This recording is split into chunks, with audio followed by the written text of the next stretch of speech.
The most interesting guests. The coolest conversations.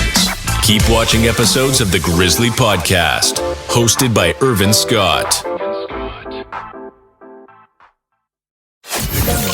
Follow the Grizzly Podcast on Apple Podcasts, Spotify, Google Podcasts, iHeartRadio, and many more apps to have our episodes delivered right to your iPhone, Android, or any other device whenever they're released.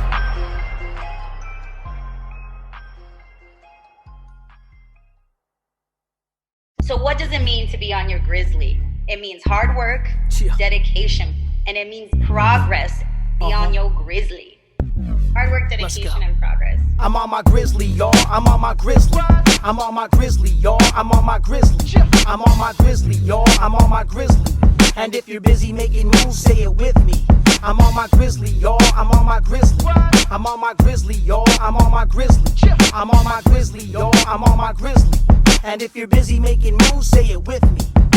Coming to you from the City of Angels, this is the Grizzly Podcast, hosted by Irvin Scott.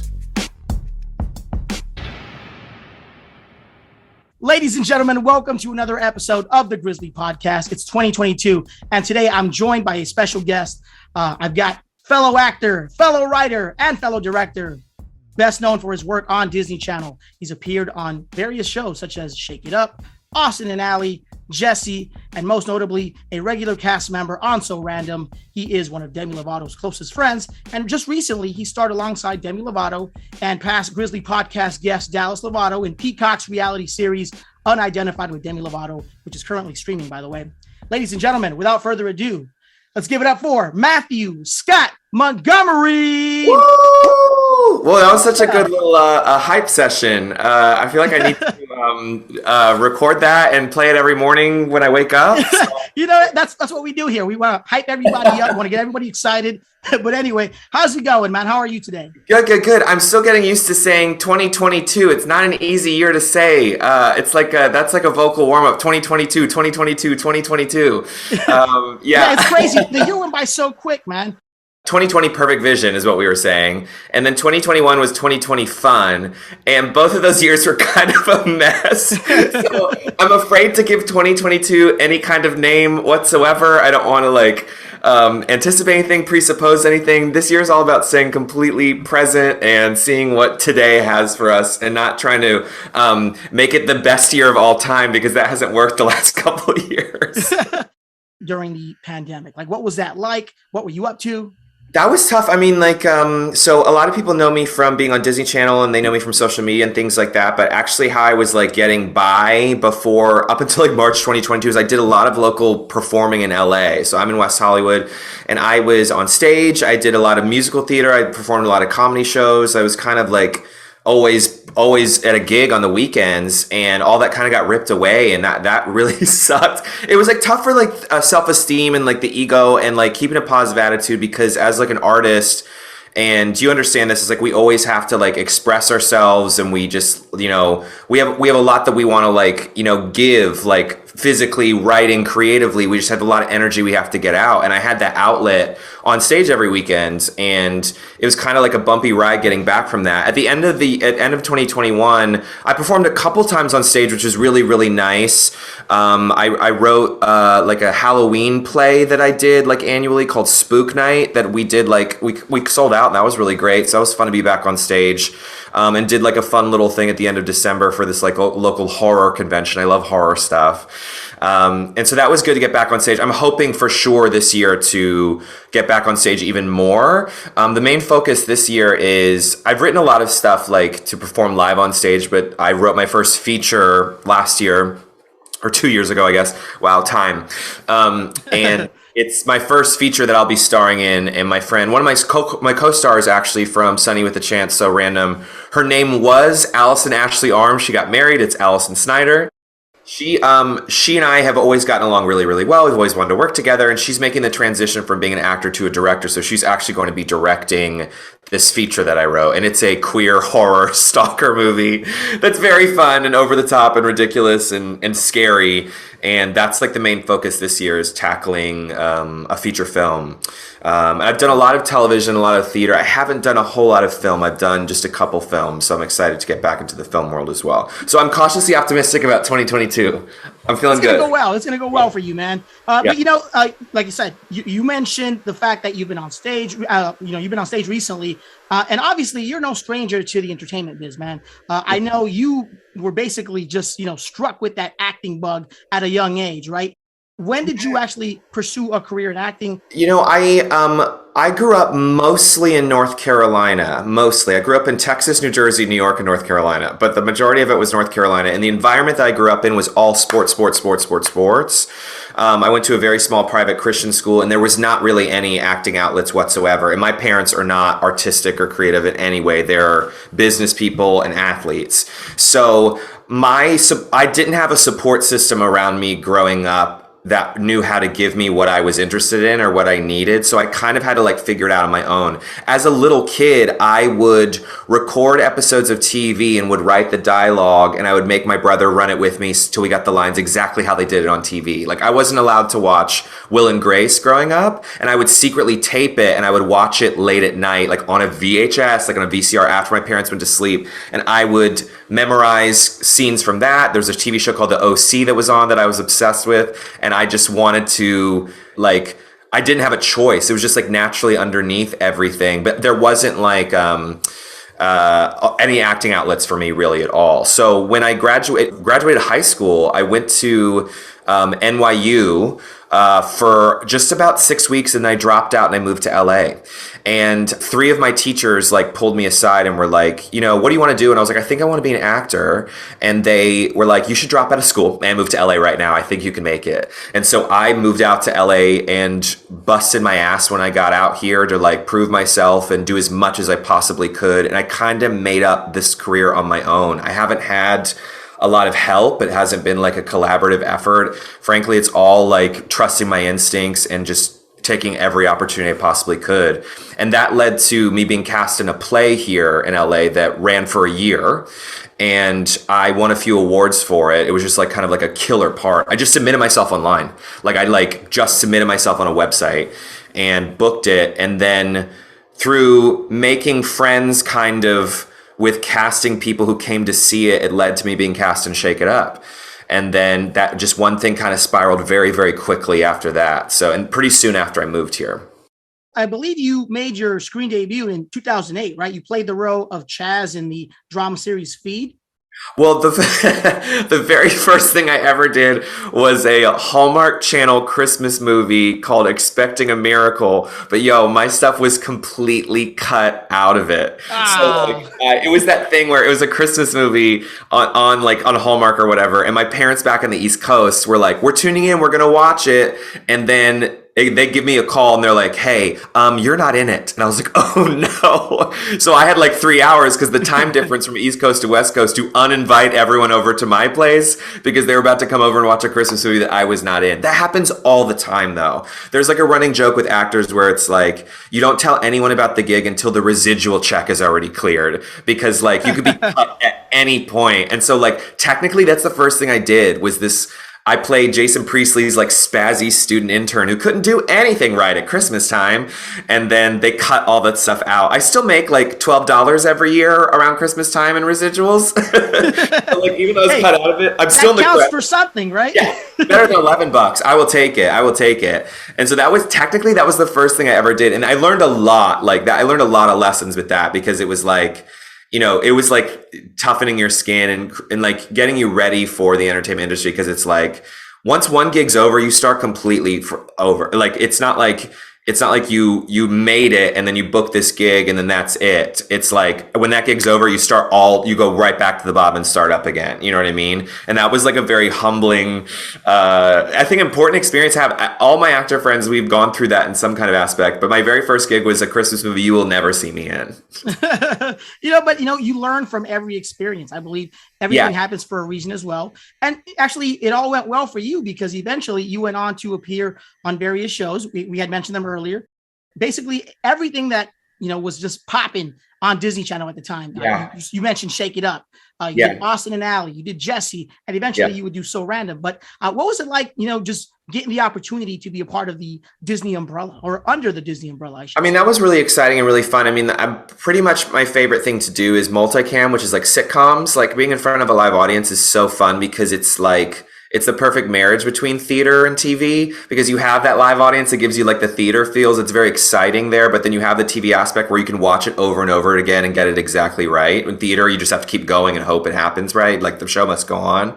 So like I love doing sitcoms. That feels like home to me. So it felt pretty easy, like fitting into that world. What was tricky for I auditioned for Shake It Up like normally, and I think I auditioned for like the last couple episodes of Hannah Montana, and then that ended very quickly as I kind of missed the Hannah Montana part. But I knew of Sunny with a Chance. I knew I was a fan of Demi's. I was a fan of all the Disney Channel stuff. I watched Camp Rock, all that stuff. And the So Random thing that happened, that was a little different because the audition was, they wanted me to come up with three characters and talk as them for a minute, was the actual audition. And I had never really had improv experience at all. Like I ended up doing Groundlings for a second, but at that point I'd never done improv. So I was like, oh, I need a script. Like, give me a script. Like I need words.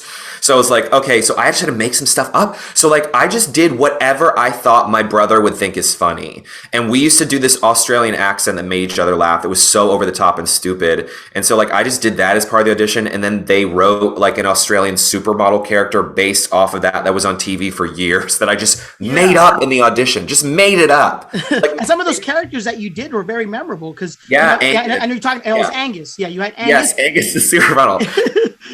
And you did Rufus as well and a couple other ones, but let's talk about Angus and give us more like details on the character. well, it's let's see, the heavy character work I did on Angus. So Angus was this really over the top Australian supermodel, and the gag with that was that at the time I was really into watching Australia's Next Top Model on YouTube. It was like America's Next Top Model spinoff in Australia, obviously. And they had this horse. Her name was Jardy. And she just said certain things that would make my brother and I laugh so hard, where there was one episode where she was like talking to one of the model girls and was like, don't be nervous, don't be scared. This is your first photo shoot. And like, I just thought that accent was so ridiculous. And so like, I just said, frankly, like no bullshit. I just said lines from Australia's Next Top Model in the audition room. And they thought it was funny, and they kind of turned it into this character that was like doing all these crazy poses and ended up being very physical and stuff like that. The Rufus one they wrote that for me after meeting me at the audition. And and that was like, when you audition for something, for this show, it was like you auditioned, it was a callback, and then you tested for the network, and then you get cast, basically. And at the test, basically the test is they put you with the other cast, put you on camera. Everything's a little bit different, but like depending on which TV show it was. And they just like see how you look on camera and how you fit in with everybody. It's kind of like the final like check to see if we really want this person in our show. And Rufus was something they wrote for the test. And I got that as I sat down, like when I got there. So I did not prepare Rufus at all. And Rufus was, I think they called him the kid with a million excuses.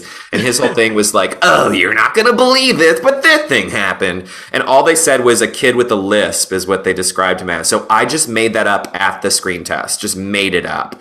And it went over very, very well. So like, So Random was kind of an exercise in just like trusting my instincts. I think a lot of watching sitcoms at midnight growing up, I like studied them and what people thought was funny and how it reacted and like what I thought was funny. And I just kind of went with it. And frankly, you know, I've had auditions that I work very, very, very hard on and study and you know, do really deep, serious character work for weeks that goes nowhere. And then this So Random audition, it was just like, I think I'm just gonna do what's funny today. I guess here, see how it goes. And it ended up serving me in the end because I was so different from anyone else. I found out later that there were like some people that did not want to cast me on the show and some people that were really thrilled. But the word they used to describe me was edgy, was like, they were like, you're a little edgier than what we're used to. And this was 10 years ago. At the time, I thought that was like slang for gay. I'm queer and very, you know, there weren't any really queer people on Disney Channel at the time. And we never addressed that. There's no real sexuality on Disney Channel, especially at the time.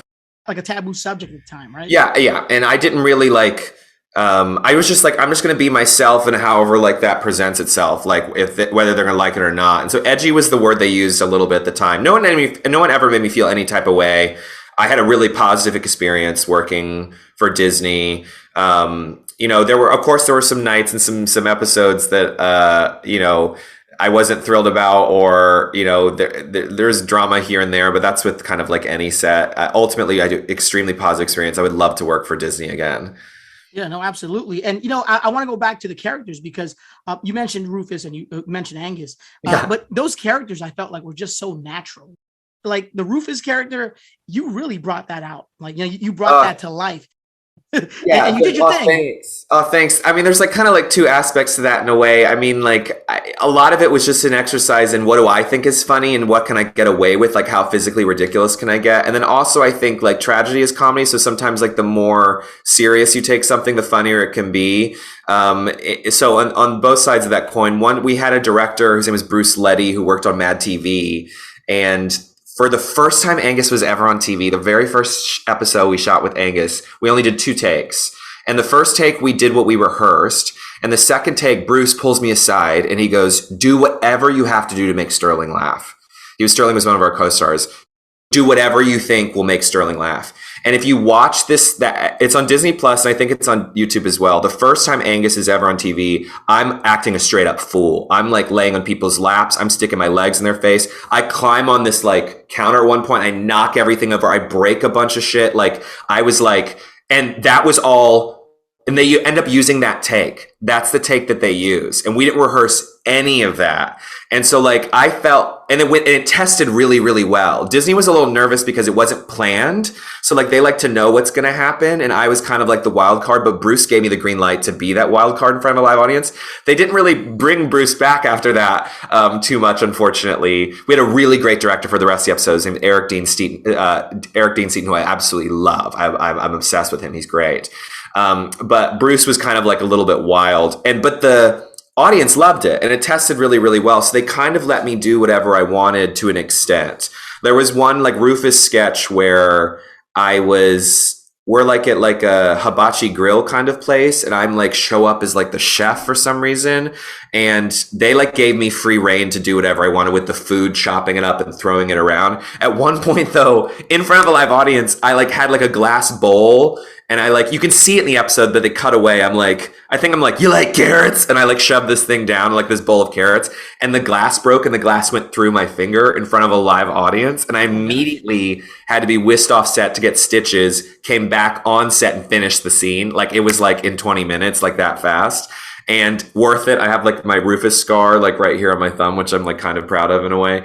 So like Disney was a little bit worried about that because I would go like a little far, but it was kind of just seeing how much I could get away with. And I like to have fun. I think I'm a nice professional guy. And so like they liked having me around because like the energy was always really fun and positive. So they're kind of like, you crazy kid, like, do whatever you want kind of thing. So I was very grateful to have the playground of Disney Channel to just see what I could get away with. And I got away with all of it pretty much. And what's so interesting about that show is that it was actually a spinoff, originally a show where, you saw Demi Lovato in, Tiffany Thornton was in it.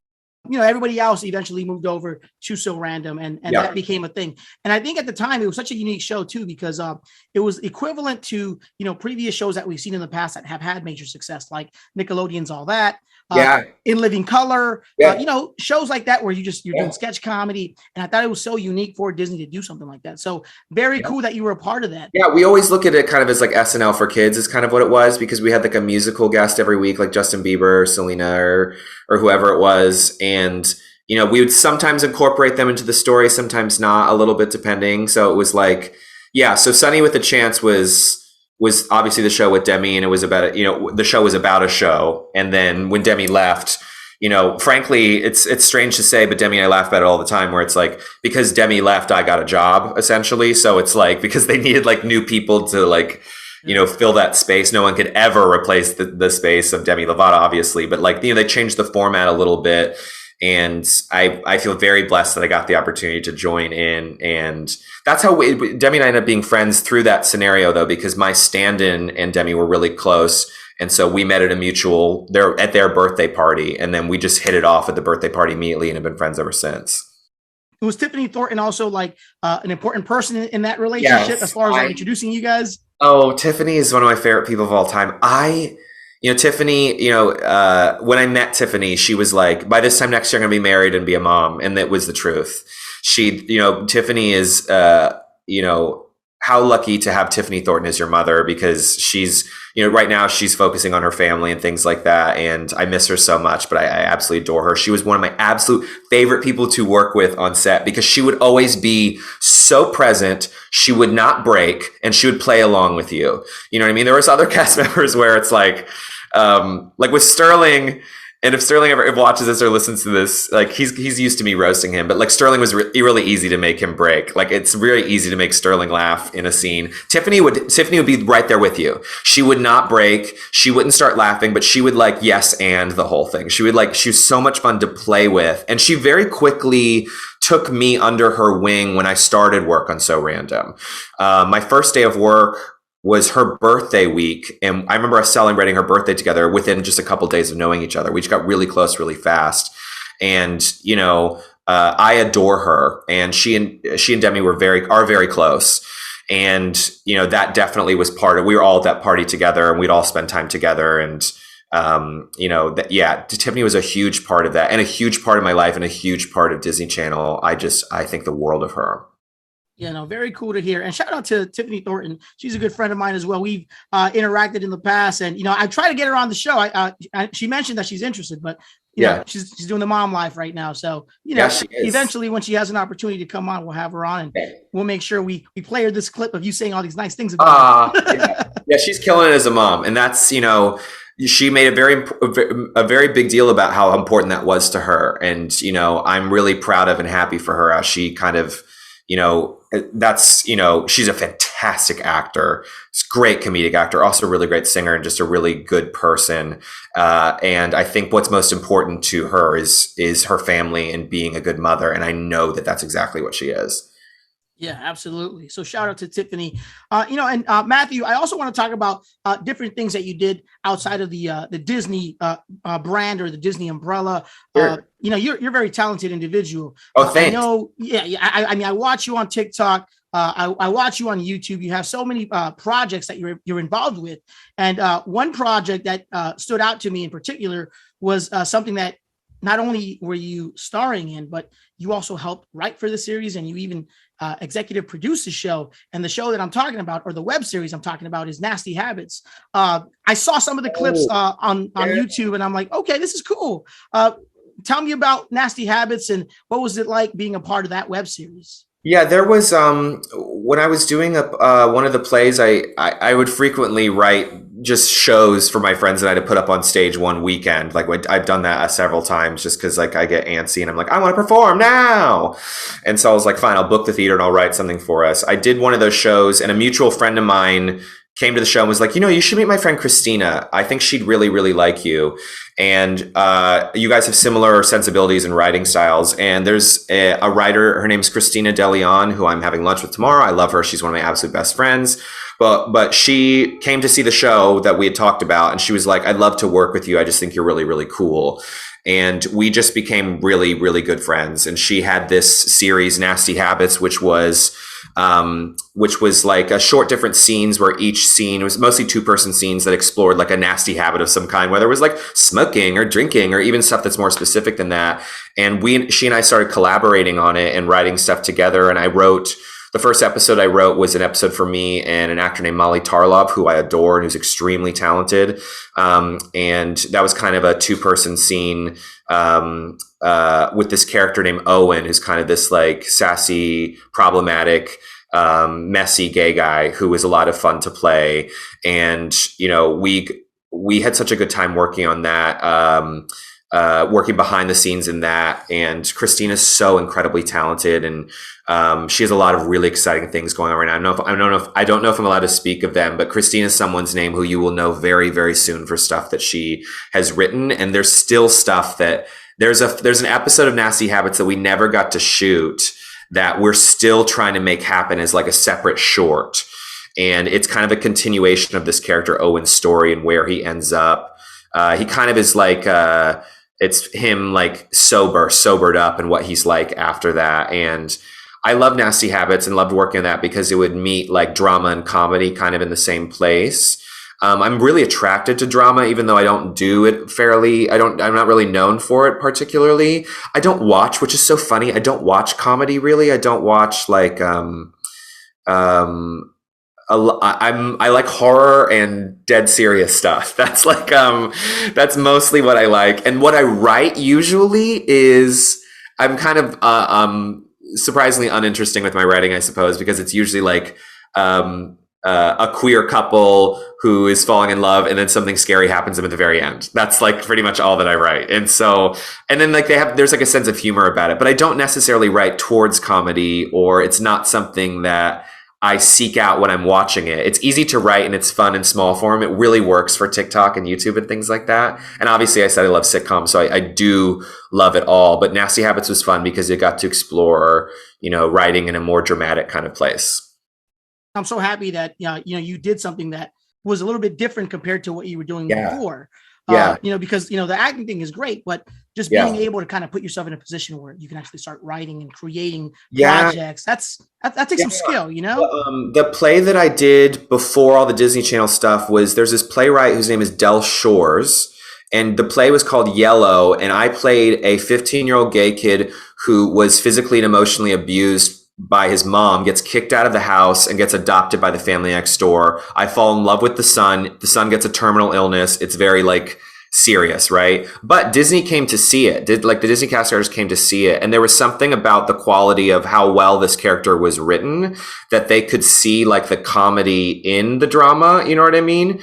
And could see that there. And so like, I was really flattered that they saw that. And like, as I was saying before, like tragedy is comedy. Sometimes they're really, really close. That's why you get like, I'm nowhere near this level at all. But like when you get someone like Steve Carell or Jim Carrey, we know them as a comedic actor almost always first. And then they do really incredible dramatic work. It's because if you're committing to something and you're really, really in it, sometimes that can make it even funnier because you're so present, you're so alive in whatever you're experiencing, that comedy naturally comes from that, but also that can lead to really good dramatic stuff as well. When So Random was canceled and like all the Disney stuff kind of got ripped away a little bit, I kind of aged out of it as well. The first thing I did after that was actually a film with that guy Del Shores, who wrote Yellow. He written this other play called Southern Baptist Sissies, which was a very serious, intense, beautiful piece of work that I did right after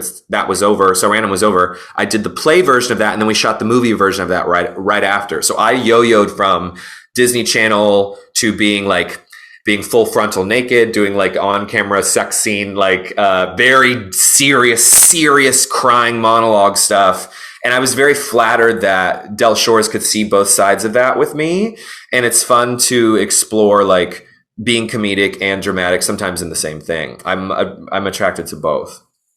That's awesome. I mean, the fact that you were able to just kind of like, shift into a whole different, person after that. Yeah. So I got to ask you, so, being able to do the Disney stuff, obviously it's a little bit more kid friendly. Mm-hmm. You kind of have to, watch how you kind of carry yourself at the time. Yeah. And now moving on to somebody completely different after that. Yeah. Where you're showing your body basically in a project. Was it nerve-wracking at the time? Just kind of doing something different that you weren't used to? Like what goes through your mind at that point? That's a really good question. There's something about working on Disney Channel. I can only imagine what it was like for Demi or Miley or anybody and Disney's really excellent at what they do. And one thing they're really good at is making stars. Like they're really, really good at like, branding people and finding someone that's really talented and then have them do everything. And then they sort of become the unspoken, role model for kids everywhere kind of thing. That happens, kind of consciously and subconsciously in a way. And there was something about even working there for 2 years where, you kind of want to rebel a little bit. Like there's something about it. It's like, you can't tell me what to do. And it's like in your personal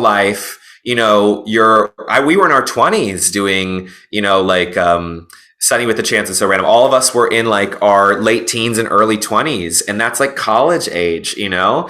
But you're playing stuff to little kids, so it's like that's fun to an extent. But from an actor standpoint, at some point you will kind of want respect from your peers a little bit, or people your own age, especially when you're like just exploring your like your agency as a person. I mean, I just moved out to LA, and it was my first time like living by myself and like figuring out who I am in the world. And so it's like you kind of don't want to be told what to do in a way. So I was, I don't think I was I think I was pretty excited to show my body and do other stuff. And there's also like a queer aspect of it that we could talk about quite a bit, where, you know, that's not something anyone ever really told me to hide. I've had very negative experiences with agents and certain offensive things that they've said, but there were certain people on Disney Channel who are now out as queer, who knew that I was doing Southern Baptist Sissies and were like, are you really doing that? Are you really going to do that? And I was like, yeah. And they're like, oh, I wish I could do that. Or, oh my gosh, you're so brave for doing that. Or I can't believe you're going to go all the way. And I don't know. I think I was more nervous about my parents' reaction to it than I was the rest of the world. My parents are extremely conservative, much more conservative than anyone in my personal life, or frankly, you know, some of the people who watch Disney Channel. So like that was like, I think if anything, I was nervous about that. Just telling them I was going to be doing that. But I don't know. I felt like, I don't think I was nervous to do any of it. And it's a different time now. I mean, it's like, this is like 7 or 8 years later since I shot that movie, you know, and Disney's way more open-minded with stuff. I think all of us are more open-minded to stuff. And it's like, at the time on Disney, there was like this idea of like a morality clause where you had to watch what you said and what you did and certain things that you posted. And of course, you always have to watch what you post and say and do. Anyone has to, especially when it comes to sexuality. Well, I think when it comes to queerness, I think Disney and everywhere is a little bit more open to that now. So it's like now when I post things on social media or Instagram, you know, there's a little bit less of second guessing where I'm like, am I about to blow up my whole life by posting this? When you're on Disney Channel, of course, especially if you're like a series regular, you really have to watch what you say and what you do. Especially because there's a lot of pressure behind all that. So did you feel like maybe, you know, there wasn't going to be an opportunity to do other things with Disney in the future, or just any, you know, kid network at that point? Maybe. I think because the first real big thing I did here, what I consider my big break, is that play I was describing, Yellow, and it dealt with such adult themes in it, like abuse and like there was like adultery in it, and you know, there wasn't like nudity or anything in it. It was a very beautiful story, but it was very adult. I was playing the kid in it, but it was like mature themes. And you know, the kind of feedback I got from like critics, or it would be from like people twice my age, or like, you know, that kind. And then going to Disney Channel, it was like, you know, I felt very respected by my peers to then I now have to make like 5-year-old kids laugh kind of thing. And there was something about doing the Disney stuff was great. And like I said, I'd be thrilled to do it all again. And I no regrets at all. I had such a positive experience about it. But I felt like that was a part of myself, was like the Disney Channel thing, but that didn't feel like the meest me. And like the meest me, there's so many things I want to do, obviously, where I'm like, I write plays, there's a queer horror movie I'm making, you know, like all these things that we're talking about, there's a zillion things I want to do. And because people knew me from the Disney Channel stuff, there was an aspect of it where it's like, that's not all I can do. I want you to be able to see me in this kind of light. And because I had done that right before Disney, it's like I wanted to get back to work that felt really meaningful to me and tell stories that I thought were really, really meaningful. Not like being Rufus and Angus isn't meaningful, but it's different. You know what I mean? Like there's like something they're both creatively satisfying, but like in a much deeper way to get the respect of like your peers and adults and things like that. That seems very attractive. So I wanted to make that choice to do stuff that was more, quote, adult. I think probably pretty soon after the Disney Channel stuff was over, there was like a year break or so before that actually happened, that maybe I would have been a little nervous about it. But like, I got dropped, the show got canceled, I got dropped from my agency, and I had to like start over basically. And it felt very clean slate in a way at the time, where it was like, okay, well now I can do, you know, nothing's holding me back. I have nothing to lose. Let's just see where we go from here. And Del Shores had reached out to me, is like, we're going to do Southern Baptist Sissies. Are you ready? Can you do that? I said, yes, I'm ready. I'm ready to do that. No, and Matthew, the fact that you mentioned that you got dropped by the agency at that time, this is it just goes to show that, everybody kind of goes through, the struggles. Obviously you were on a very successful show and then you get dropped and then you're kind of on your own and you're trying to figure out what to do next. The reason why I mentioned this is because I'm trying to show everybody that's watching this or listening to this right now that this is the Grizzly, basically. You know what I'm saying? The Grizzly Podcast embodies everything that you are talking about right now. We go through our struggles eventually to get to a path where we can find success.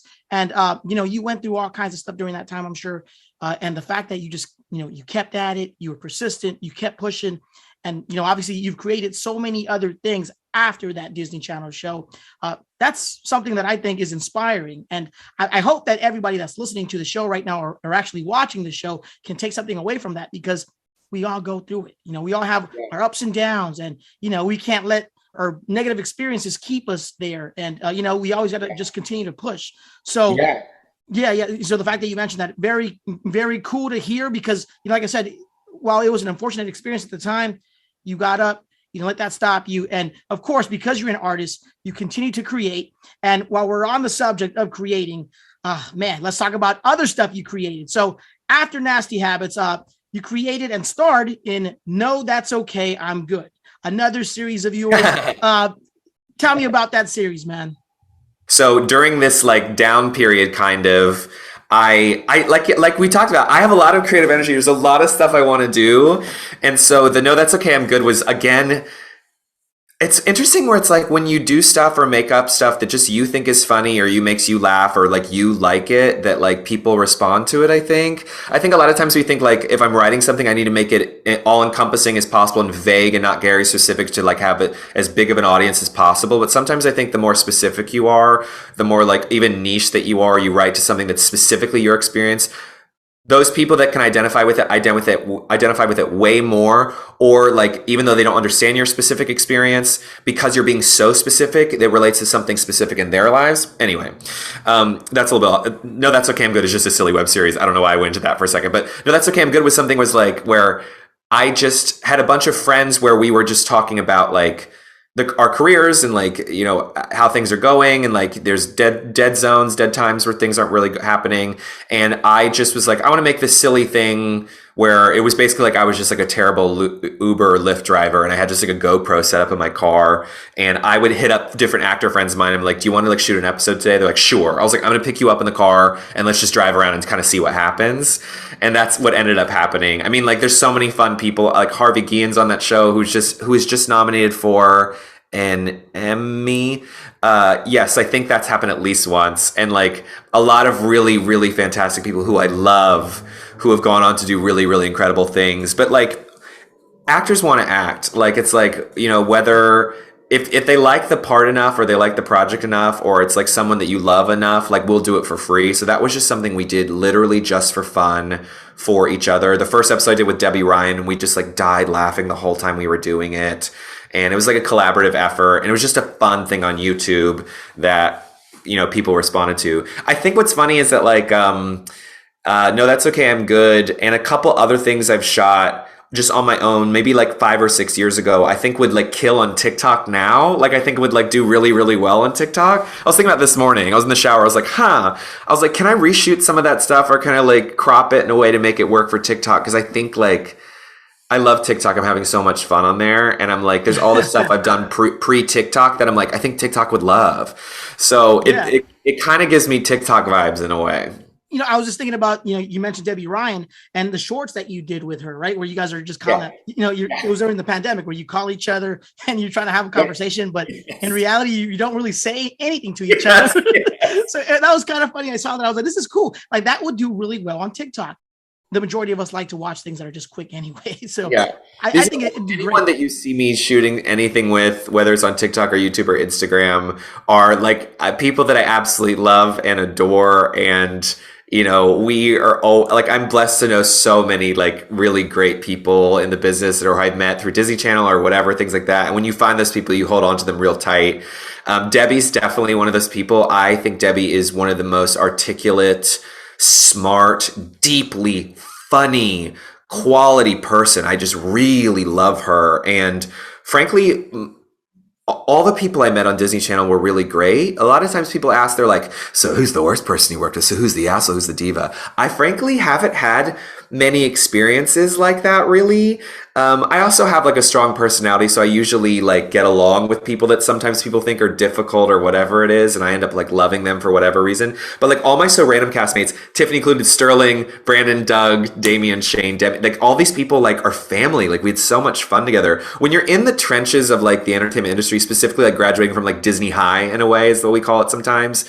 Haley Kiyoko is a really good friend of mine, and we've been through a lot together. Allison Stoner as well. I just came here to name drop Disney stars, but like we kind of like we went through this thing together, and you just know what that experience is like, and it's very, very kind of specific. It's not like Disney was Hunger Games or anything like that, but it's just like it's a high pressure. It can be a high pressure situation, and we've all kind of survived through this thing, and I have such a mutual respect for all of them, and I like to think they do as well. And then now we just kind of want to like do good work and laugh. And so almost always, schedule permitting, when I hit up any of these people and I'm like, do you want to film some stupid little TikTok today or like whatever? Everyone's like, hell yeah, like let's do it. Let's figure it out. It's because they're all such good, fun people, and we just want to have a good time.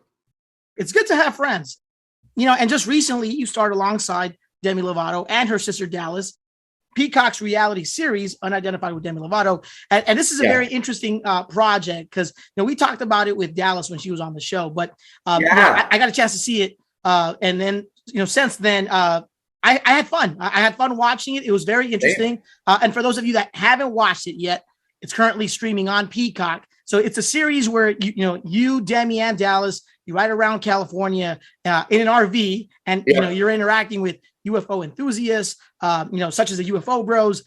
You meet people that were abducted by extraterrestrials, and you also talk to therapists that specifically focus on all things related to extraterrestrials. So let's talk about your relationship with the lovely Demi Lovato. Well, Demi's my best friend. I love Demi so much. Demi does identify as non-binary, so I'm going to use the they, them pronouns in talking about Demi. There's someone who we've been friends for 10 years, and if we're talking about like being in the trenches together and going through stuff, you name it, we've been through it. And I couldn't adore them more. We have worked together quite a bit. We did like YouTube Pride together last year, co-hosted, which was like too good to be true and so much fun. Demi's always been interested in what's out there and what's up and above, always been very interested in conspiracy theories or ETs or UFOs or any of that stuff. So none of that is new. If you know Demi at all, or if you've known Demi, that's not like something that just NBC decided, like, let's do a Peacock show about it. That's something that Demi's been interested in since as long as I've known them. So, I think it was, I guess it was a little over a year ago. Demi's like, hi, we're doing a show where we're going to hunt aliens. Are you in? I was like, yeah. I was like, okay. Because Demi has a great relationship with NBC. And, I think there was talk of it between whether NBC or Peacock. It's streaming on Peacock now. Again, what we were talking about earlier, where it's like you're in a Christmas Hallmark movie and you get cut out of it. I'm like, are we going to shoot a reality documentary series where we're hunting ETs? Maybe, but also maybe not. Like that stuff could be taken away at any point. So I was like thrilled and down to do the show, of course.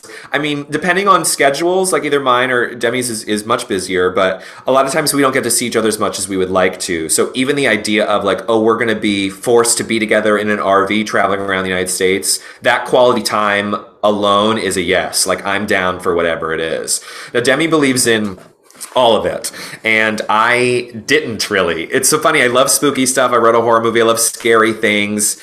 I've never had, up until shooting the series, I never had a paranormal experience or anything with like UFOs or ETs. And so the show kind of ended up being pitched in a way where like I would be the skeptic. So I would come on and be like, I don't believe any of this. Prove to me it's real.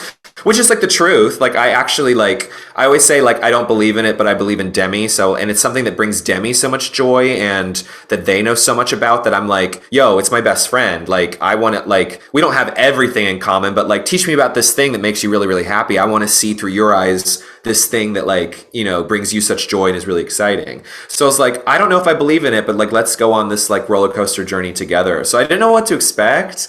Like I said, I have a little bit of improv experience, but I wasn't used to having no script, just like being on camera. And, you know, some people call it documentary series. Some people are like, what's that reality show you're on? I'm like, I guess it's a reality show. Sure.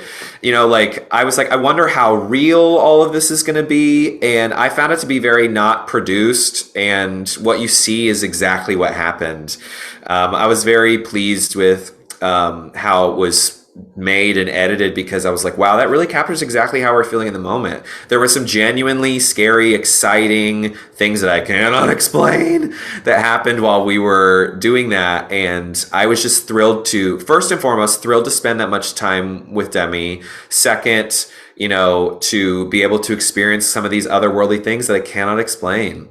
Like you saw it, it was pretty crazy. Yeah, you know, and, you know, I know Dallas, she was on the show last time and she had mentioned that even after doing the series, like she learned so much. But, you know, I got to ask you, because here's the thing. When you hear about people doing like these things, right, where they're kind of coming in contact with the ETs or, you know, just the paranormal stuff in general, like, did you walk away with like, you know, some sort of like experience or encounter after the show? Like, did you like feel like eerie vibes or, you know, like what goes on after the show? Does that follow you? Well, the biggest takeaway from the show was episode 2, where we communicate with Carmen the ghost. If you remember that one, where it's like Demi sings for this ghost at some point. That was all very insane and like was really happening. And I was like, oh my gosh, oh my gosh, oh my gosh. So from the show itself, that was the big, like huge takeaway where I was like, my life will never be the same. As for like stuff that happened after the show, I have seen things in the sky. It's hard to explain. I mean, like, just look up is what they say, right? Actually, exactly. Yeah, it's exactly that. It's like, I also think you'll find what you're looking for in a way, you know what I mean? Where it's like, if you stare at the sky for long enough, it kind of does start to move, you know? If you can get somewhere that doesn't have a lot of light pollution. Here in LA, it's tough because it's like, it's a big city, but like so much smog too, right? Yeah, that too. Like depending on the night, you can't even see the moon, you know what I mean? Let alone, you know, ET spinning around. But there's been a couple times, and it's been when I've been outside of LA. So like once was in Palm Springs and once was like in Big Bear, which are places close to LA, but they're like further enough removed where there's no light pollution. And it happened once in June and once in October of last year where so on the show, we were taught like, what's a star, what's a plane, and what's like a satellite. Like satellites move in a specific way, but I see shooting stars more now, and I don't know whether I see more of them now because I like had experiences with the ETs and they know to show themselves to me. I don't know if that's true, or you just know to look for them, so you're seeing them more. Skeptic, that's potential. But I did see in June and October bright lights that have moved in a way that like in like a formation that doesn't make sense. Too fast for a satellite. Definitely not a plane, and a star don't move like that. So, and I can't explain that stuff. And so like a lot of times people were like, I think a lot of people felt validated by Unidentified because from like the UFO community where, you know, we kind of got on camera some stuff that they were talking about. But like for me, someone who's not part of the UFO community, when you break down what UFO means, it's an unidentified flying object. So I can definitely say I have seen UFOs because I don't know what that is. It's flying and it's an object. You know what I'm saying? So it's like, we're not at a place, I don't think, where you can say that UFOs don't exist because there are unidentified flying objects that we don't know what they are. And then there's also like making contact with something that I always thought was, so like, let's make contact tonight. I was like, oh, am I going to go aboard the ship and our fingers going to touch like ET phone home or whatever it is? And that's like a basic understanding of aliens or UFOs or whatever that was. And I learned that that's not what when they say making contact, or anyone who's into parapsychology. Yep. Mm-hmm. Something like that. UAP, unidentified aerial phenomenon. I remember that. Those making contact is something basically shows itself to you in the sky. Like you see a light or something that moves around and you see it. And I've been with Demi, just the two of us, no cameras, where we've seen things. Frankly, while we were shooting in Arizona for episode 3 or 4, there was one night where after the cameras, we were all done working for the day, and Demi and I were still up, and Demi's like, do you want to go sneak out and go for a sky watch and just stare at the sky and see what we can see? And I was like, okay. So Demi and I and their security guard, Max, we went out into like in the middle of the desert in like Arizona, and we like laid out blankets and like played music, and we just like stared at the sky for a bit, and we're like meditating, and we started to see stuff. And the next night we were shooting the big like finale scene. Basically, it wasn't like ended up being the finale scene. We didn't know what we were going to see in the sky. So like, we were like, we're seeing so much stuff tonight alone with no cameras around. I hope there's stuff tomorrow night when the cameras are here so they can see what the stuff that we saw. And there were. The next night we went out and we saw similar stuff, which was a relief, frankly, because like, you know, that was just the two of us alone and we saw stuff. And I don't know, maybe they're attracted to Demi. Maybe they like showing themselves.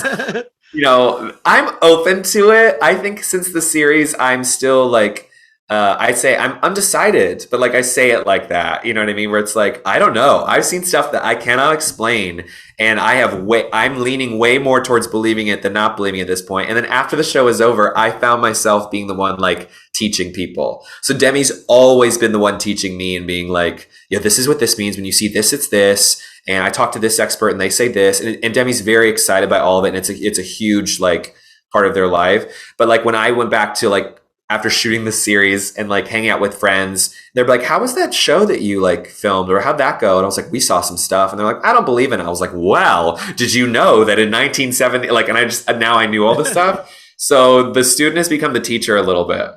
You know, I believe you because well, maybe not everybody has seen something, but I know I saw something at a young age myself. Yeah. So, well, this was, and I remember it vividly. Like this was back in 1999. I can even give you the year. So I was about 10 years old at the time. And I was in, some city in California here. It's called Panorama City. I was hanging out there. I was visiting some friends, and we were outside playing in his, in his driveway or whatever. And it was evening time. It was a Friday night. I see 5 bright red aircrafts just, kind of forming a circle in the sky. And then out of nowhere, like there was like a light that just beams across, and then they start kind of like dissolving a little bit, like each one is kind of going their own separate way. And, like it was just weird how it was happening like right in front of me. And I explained this story to Dallas the last time she was on the show. And I told her like, I wish we had camera phones at that time, because if I had one, I would have documented the entire thing. And, no one really believed us. It was myself and my friend. We were trying to tell our parents, and our parents were like, yeah, get out of here. You guys are just, fibbing, you guys are kids having fun. But no, we really saw something. And there was like this elderly gentleman that was walking his dog at the time. And, we tried to like get his attention, and we said, hey, do you see that? Like, are you seeing what we're seeing? He got so freaked out, man. He's like, I'm going inside. He left with his dog. It was crazy. But, I mean, maybe it was one of those things where he probably didn't want to believe what he saw, but it exists. There's something out there that, sometimes it's hard to explain what it is. And so I believe everything that, people talk about these days. Wow. Something, expect the unexpected. Nothing's impossible. When we were shooting in Vulture City, Arizona, which is kind of in the middle of nowhere, didn't have service or anything, there were some indigenous people there who did like a protection ceremony for us, and we were talking to them for a little bit. And one of the guys was telling us a story about when he was a little kid. He remembers that there would be times when like a silver disc would come down from the sky, and his grandmother would tell him to like run inside, and they would just know to go inside. And he doesn't know what the grandmother would do outside, but then she would tell him it's safe to come back out. And he was saying how his grandmother would, and also tell him stories about silver discs in the sky. And he said, my grandmother never owned a TV, didn't read a book, had never saw a movie, did not have any kind of reference of anything from pop culture. And an old indigenous woman in the middle of Arizona was telling him, and he remembers seeing as well, silver discs in the sky.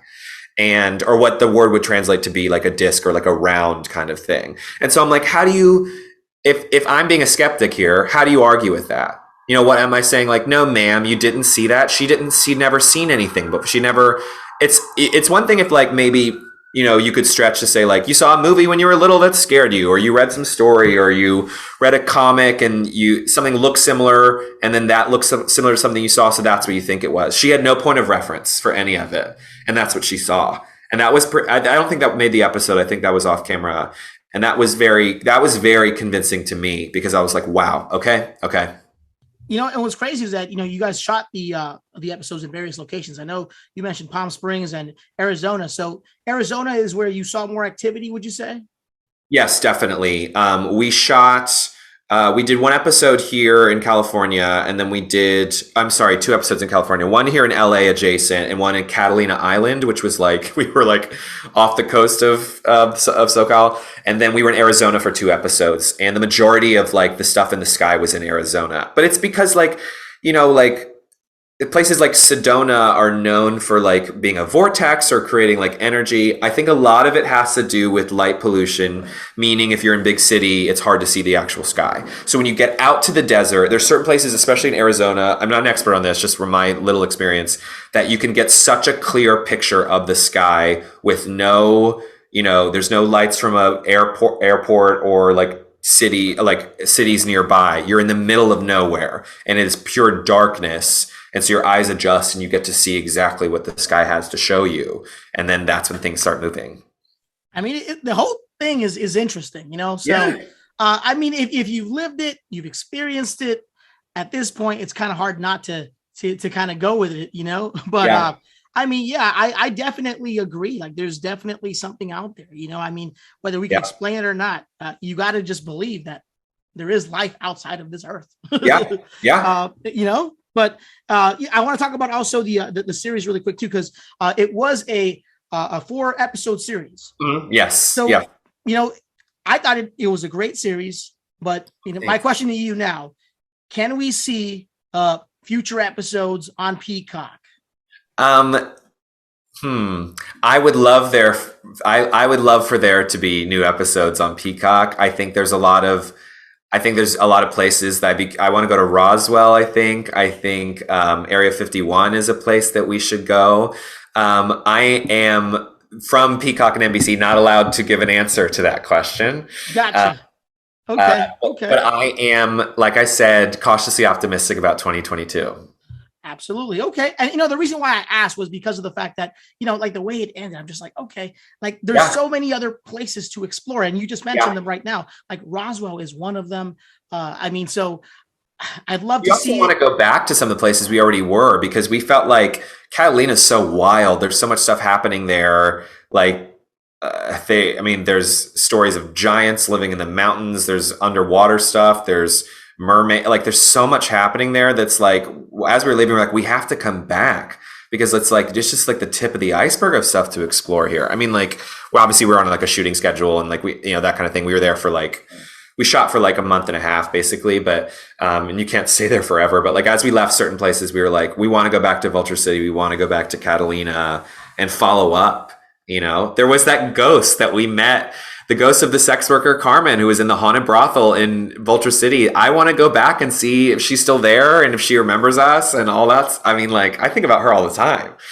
So, you know, at the very least, if we don't go to new places, like, can we revisit? You know what I'm saying? Like, yeah. No, and what's cool is that, you know, like I feel like the series can do so much too. Like, it doesn't have to just explore like, you know, ghosts or like, you know, paranormal activity in that sense, or UFOs or whatever. You know what I'm saying? Like, I feel like what you can do too is you can also like tap in with like all the mysterious creatures that we don't really know about, like, you know, Loch Ness Monster, Bigfoot. Like, I mean, there's so many ideas that can come from that, but you know, we'll just have to wait and see. It was so funny. A Bigfoot did come up, and frankly, like, I was the only person really, crew, behind the scenes, everybody who didn't like fully believe in everything. That's like a generalization, of course, but like, it was common knowledge, the idea behind Bigfoot, where everyone's like, oh, well, he's an interdimensional being who he travels between dimensions. So anytime anyone is about to see him, he travels to another dimension. That's why I don't have any footage of him. And everyone's like, yep, that's right. And I'm like, yeah, that's right. Because it's like those conversations came up where we were talking about, are they all the same thing? Like we were talking about the indigenous people in Arizona calling them star people. Are star people aliens? Are they ETs? Are they ghosts? Are they spirits? Are they fairies? Are they all like the same thing? So there's like an argument kind of in the series a little bit, like it's all possibly the same thing. Bigfoot, funny that you mentioned that though, because Bigfoot's just an interdimensional being who travels between dimensions so no one sees him. And that was like just common knowledge for everyone except for me, I guess, apparently. But I mean, I didn't know that either. So, thanks for sharing the information. And for anybody listening everyone knows right now, now we just found this information out. So very cool. But we'll just have to wait and see. It'll be an interesting year as well for you because, you mentioned earlier that you were working on a movie with your former So Random castmate, Allison Snyder. So you wrote the movie. She's directing the project. Howdy Neighbor. Let's talk about that because, you mentioned it or you labeled it as a queer slasher stalker film. Tell us a little bit more about that because I think last time I had, checked in on the movie. You were currently crowdfunding for Indiegogo. Yes, is that still going on? Yeah, so we finished crowdfunding at the end of 2020 fun, and we are about to start work on the film. We're like in pre-production right now, so we're locking down cast and location. Hopefully, we can make an announcement soon about cast, and I want to. I have some exciting ideas and hopefully schedule-wise it will work out where it's like there'll be some familiar faces pulling from old Disney days. The film itself it's kind of inspired by something that happened in real life. It's about, the whole movie is, Allison calls it a screen life film. It all takes place on an iPhone essentially or social media. So it hops between the stories told on like Instagram, FaceTime, Zoom, and texts and audio, voice notes, and then footage from my character's phone. So, and that was like a challenge that we went in. We're like, can we make something that's scary and innovative and all be told so feasibly? We'll see how it all comes together. But right now the plan is to like, you could watch the whole thing on your phone. And it would fit right in. And it's about a guy who was on a television show when he was younger, on like a Disney Channel-esque channel, like a kind of a sitcom. And the show was canceled. And the show's getting, in the world of the movie, the show's getting kind of a resurgence as in like a nostalgia kind of way. And a stalker fan of the show moves in to the apartment across the hall from where I'm living. And then kind of mayhem happens from there. There's a movie that came out in the 90s called Single White Female that's like kind of gives us some vibes of that. It's definitely like a stalker movie. One thing that was very exciting about the film though is it's all our main cast are queer characters. And a lot of times as a queer person in the industry, a lot of the parts that I end up auditioning for, sometimes even playing, it's about queer trauma. So it's like, I was persecuted for being gay and now I'm killing myself, or I am, I've been bullied and I'm trying to get past that, or, there's a bunch of like slurs in there, or like, it's just not a lot of, there's not a lot of content of gay people just being happy. And it all started because I had this audition once in 2016 where the description of my character said gay but not a victim. And it really bothered me that was the lens that was seen, where it's like, okay, so all gay people, it presupposes that they're victims and they're experiencing trauma and terror, but this character's not. That was like the description. So I really wanted to write something where all the terror and trauma that's being experienced had nothing to do with us being queer.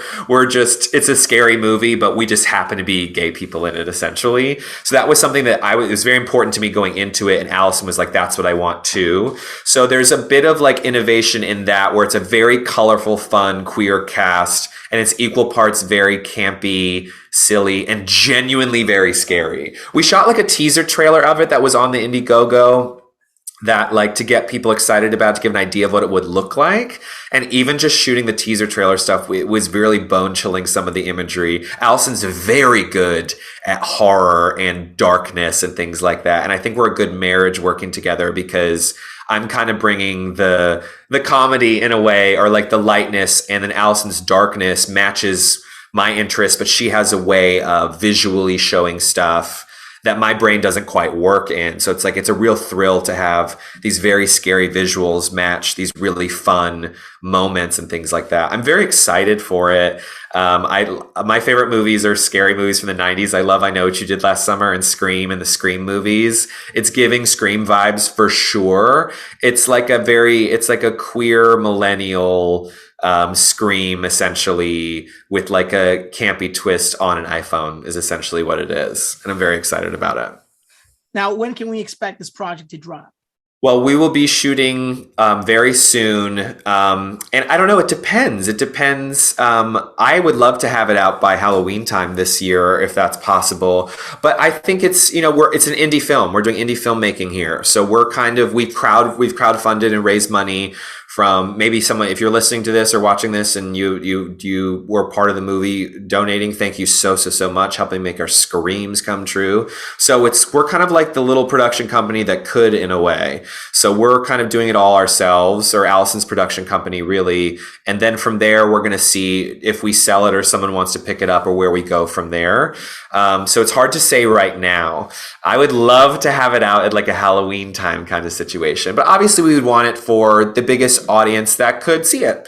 So if a streaming service or somewhere like that, seems like the right way to go, great. There's also like, Allison's a real star in the horror festival circuit. So like, I've had a couple small parts in some of the horror shorts that Allison's worked on, and Allison kills it. There's all these horror film festivals across the world, really, and Allison travels all across the United States to pick up an award for this one here. I've walked a couple carpets with her and joined for like some of the LA ones, but she already is like a name in like the indie horror world. And so I'm curious if this is something that will follow maybe that same route. So it's very possible this will do a festival route as well. We'll see. We'll shoot the movie first, and then we'll figure out all that stuff there. But Allison thinks very, very big in a way that's super exciting, and kind of pushes me out of my box and comfort zone in a way. And so I'm very excited for what we come up with. I'm looking forward to watching it. Now, for anybody that's actually interested in wanting to learn more about the project, where can they go to find out more information? Right now, we don't have anything quite yet. I would say watch my social media. If you follow me on social media, social media is Instagram's kind of changing a little bit in a way, but right now my Instagram, I think, will be the place I post about it the most. My Instagram is Matthew_Scott_Montgomery. There should be stuff about that very, very soon that I'm very, very excited about. So keep your eyes peeled for there. What's coming up, man? There's got to be something else besides Howdy Neighbor that you're working on. Howdy Neighbor is definitely the focus, and that's like number one immediately. I'm hoping to get back on stage, and I will give you a tease. You will be seeing Demi and I working together on something else in the near future.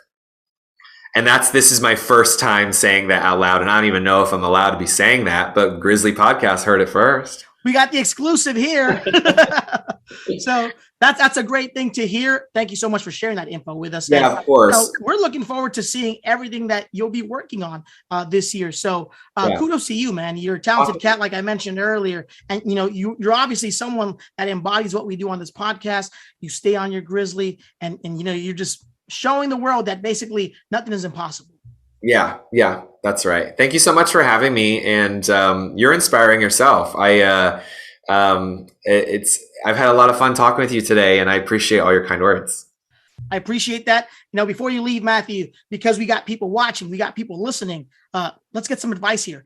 For anybody that's pursuing their dream, for anybody that's on this journey right now, trying to get somewhere, trying to find success, what would you say to these people? I have two things to say. One is, remember people's names. That's something that I've had to teach myself and learn that. As much as you can, try to remember people's names, especially if you're working on a set, or if you're going to be auditioning for a project. Look up what their names are and remember their names. If you're on a set, if you ever get the opportunity to work on a set, you'll get something called a call sheet, which will be sent to you the night before, where it's a list of everyone who's going to be on set that day and what their job title is and what their name is. Don't feel like you need to memorize that before you go to set. But if you're on set and you're like, okay, what's the makeup person's name? What's the DP's name? What's the, who's this PA? It's going to be all right there. And as actors or performers, we get all the like glitz and glam and glory for all the hard work that a ton of people do. Anytime we're watching a movie, I encourage you to sit and watch the entire credits go all the way through to honor all the work that all of those people did. But like, think of how many people are in those closing credits and then how many people you see on screen that say stuff. There are so many people and they work really, really hard. And one very, very small thing you can do to honor their work is to acknowledge them, treat them like a person, and remember their name. So I would say that's one thing, that's like one tiny little practical advice thing I would say is try to remember people's names as much as possible. Isn't like some scientific thing too, where it's like the sound of our own names is the most like satisfying sound or something, or it like releases endorphins or something. Let's just say that that's true. The second thing would be, if you're auditioning for something, whether it's, American Idol or your TV or your hosting gig or whatever it is, and you have any kind of audition, I would say show up, be amazing, and then leave. I was that kid who, when I was auditioning first, the audition would be over. I had the time of my life. I finally got to act and live my dreams. I wanted to excitedly talk to everyone in the room about everything after the audition was over. And in retrospect, I can see myself talking myself out of jobs. What you're going to want to do is leave them wanting more. So you show up on time, prepared. You do amazing work that's really, really good. If they have questions for you, you answer them. If they don't say anything, get the hell out. You show up, be amazing, and then leave, because you're there to book a job and be a nice person that they want to work with. They're not going to want to work with someone who's talking too much, or like sometimes after an audition, your insecurities come out where you're like, I'm so glad that went well. I was really nervous coming here today and I didn't think that was going to go good. And by the way, my aunt knows your sister and she says hi. And then you just keep talking. Don't do that. Don't do that. Show up, be amazing, answer any questions, and then leave. That's what I would say. Well said. And I think that information can also be applied to any other job outside of acting. Yeah. If you're not an actor or you're not an actress, same could be said for like an interview. If you come in for an interview, Matthew said it best. Totally. Be amazing, and just less is more, impress them obviously, but, walk away, leaving them wanting more. Man, it was a pleasure having you on the show today. You're a great person. I think what you do and what you stand for is very positive. For anybody interested in wanting to know more about you, they want to keep up with everything going on in your world, where can they find you online? Yeah, I love me some social media and spend quite a lot of time on there. And I like to think, usually when I meet people, they're like, you're exactly the same as you are on social media. I'm like, well, I try to be. So like, I'm thrilled that that seems to match with us here. So that's good. My Instagram is Matthew_Scott_Montgomery. You can just search Matthew Scott and it's like the blue check one. My TikTok is Matthew Scott Montgomery. My Twitter is iRobotUJane. I know. I'm a big fan of Buffy the Vampire Slayer, which is a TV show from the 90s, and that's one of the episode titles, and Matthew Scott Montgomery was too long for that. So it's iRobotUJane on Twitter, and also my stuff on YouTube. And I'm also on Cameo if you want to book me to say hi or whatever it is that I'll pretty much say or do anything on there. Whoa, maybe I shouldn't have said that, but I don't know. Try me out and see what happens. You can catch me on social media, and hopefully I'll have some good news to share pretty soon on there about my upcoming horror movie, Howdy Neighbor. Make sure you guys stay tuned. Follow him on social media. And Matthew, with that being said, stay on your Grizzly. Yeah, you got it. Thank you so much for having me. Take care, man. Appreciate you. Get it, pop. Let's get it. Yo, that's what I'm talking about. Don't miss a thing. Subscribe to the Grizzly Podcast YouTube channel to access full episodes, video clips, and more on YouTube.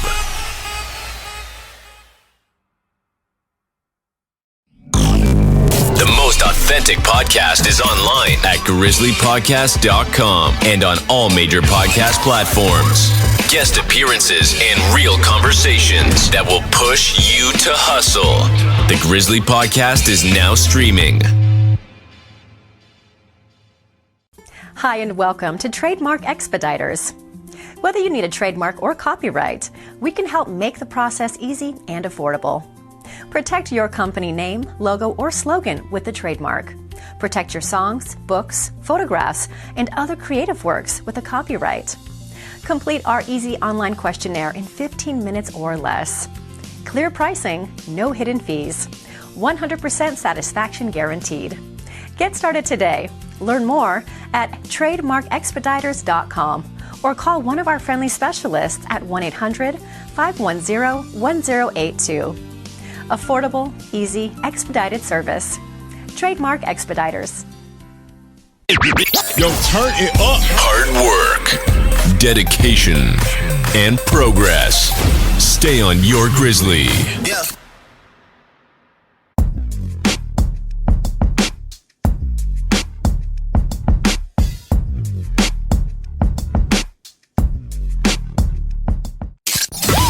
Thanks for checking out another Grizzly Podcast episode. We'll see you next time.